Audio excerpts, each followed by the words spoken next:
తెలంగాణకు పట్టిన శని కాంగ్రెస్, తెలంగాణకు పట్టిన దయ్యం రేవంత్ రెడ్డి. ఇప్పుడు ఆ దయ్యాన్ని శనిని ఎట్లా వదిలించాలనేది మా టార్గెట్. లోక్సభ ఎన్నికలకు ముందు మేము పార్లమెంటు నియోజకవర్గాల వారీగా సమావేశాలు పెట్టాం, సమీక్షా సమావేశాలు. ఇక్కడ అసెంబ్లీలో ఓడిపోయాము, ఎట్లా ముందుకు పోవాలని చెప్పి దాదాపు 17 రోజుల పాటు మీరందరూ చూశారు. ఇక్కడే వేల మంది కార్యకర్తలతో కూర్చొని దాదాపు 7, 8, 9, 10 గంటలు వారితో చర్చించాం. ఆ ప్రాసెస్లో చాలామంది డైరెక్ట్గా మైకులో మాట్లాడిన వాళ్ళు ఉన్నారు, కొంతమంది చిట్టీల మీద రాసిచ్చిన వాళ్ళు ఉన్నారు, కొంతమంది కేసీఆర్ గారికి ఉత్తరం అందించండి అని చెప్పి ఉత్తరాలు ఇచ్చిన వాళ్ళు ఉన్నారు. కాబట్టి మా పార్టీలో we encourage open culture, democracy కాబట్టి, డెమోక్రాటిక్ పార్టీ కాబట్టి, ప్రజాస్వామిక స్ఫూర్తి ఉన్న పార్టీ కాబట్టి మా పార్టీ అధ్యక్షుల వారికి ఎవరైనా సూచనలు చేయాలనుకుంటే ఉత్తరాలు రాయొచ్చు. అదేదో చాలా గొప్ప విషయం అన్నట్టు మీరందరూ అంత బాధపడిపోవాల్సిన అవసరం ఏం లేదు. ఆ బాధ్యత 100% ఈ సమస్యను పరిష్కరిస్తా అని ఫిబ్రవరి 14 నాడు మొదలుపెట్టి మళ్ళీ ఫిబ్రవరి 14 లోపల బీసీల లెక్కలు తేల్చిన ఎస్సీ కులాల వర్గీకరణ మోత్కుపల్లి నరసింహులు గారు సజీవ సాక్షి. వారు ఎవరిని అంత ఆశామాషికి ఒప్పుకోరు, ఎవరిని అభినందించారు. నరసింహులు గారి సంగతి మీకు నాకంటే ఎక్కువ తెలుసు, మీరు ఆలేరోళ్ళు.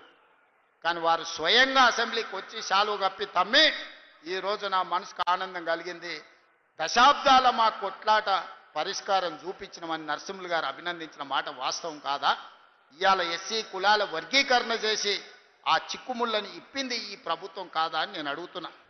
ఇన్ని రకాలుగా రైతులను, మహిళల్ని, విద్యార్థులను, నిరుద్యోగులను, ఉద్యమకారులను, బలహీన వర్గాలను, దళిత వర్గీకరణతో పాటు ప్రతి సమస్యను పరిష్కరించుకుంటా 18 నెలల్లో మనం ముందుకు వెళ్తుంటే 10 ఏళ్ళు రాష్ట్రాన్ని దోసుకున్నాడు. ఇవాళ నువ్వు దిగిపో అని అంటుండు. మిత్రులారా, మీరు ఆలోచన చెయ్యండి. నాకేం లేదు కోరికలు, ఆయనను పట్టుబట్టాలనుకున్నా, పట్టుబట్టినా, పని బట్టినా, పడగొట్టడమే కాదు ఆ కుర్చీలో కూర్చున్నా. జీవితంలో నా లక్ష్యాన్ని నేను నెరవేర్చుకున్నా.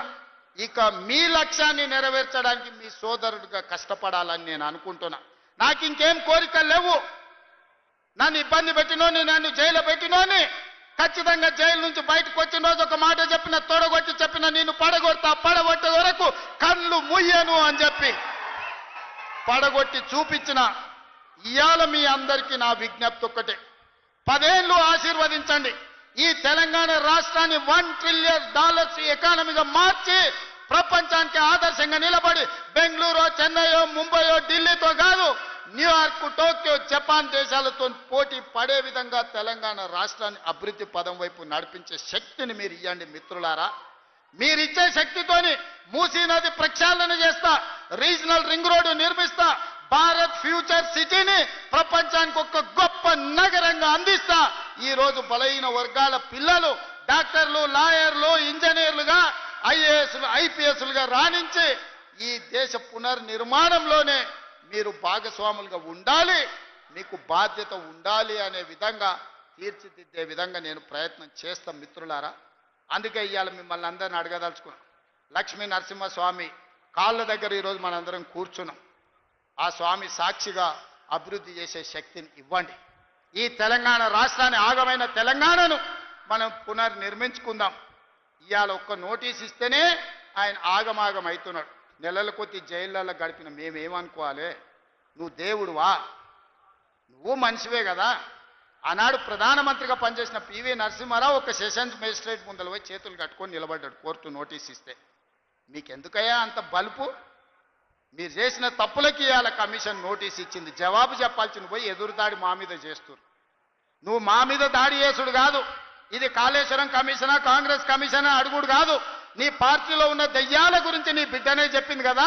ఆ దయ్యాలు, కొద్ది దయ్యాలు ఎవడో తెలంగాణ ప్రజల్ని ఎట్లా పట్టి పీడిస్తుండ్రో ఇవాళ నీ బిడ్డ అడిగిన ప్రశ్నకు సమాధానం చెప్పమని బీఆర్ఎస్ నాయకులను అడుగుతున్నా.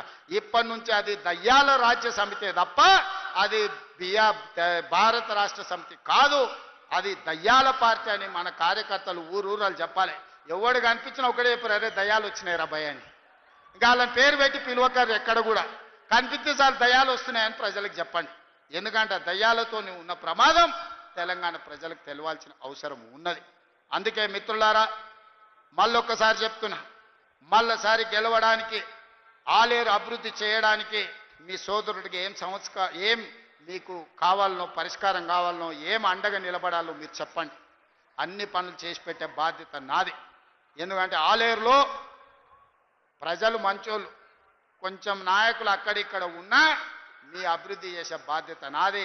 అమాయకుడైన బీర్ల ఐలయ్య ఈరోజు మీకు నాయకుడు ఉన్నాడు. ఆయన అడగలే పదవి, విప్పు పదవి నేను ఇచ్చిన పిలిచి.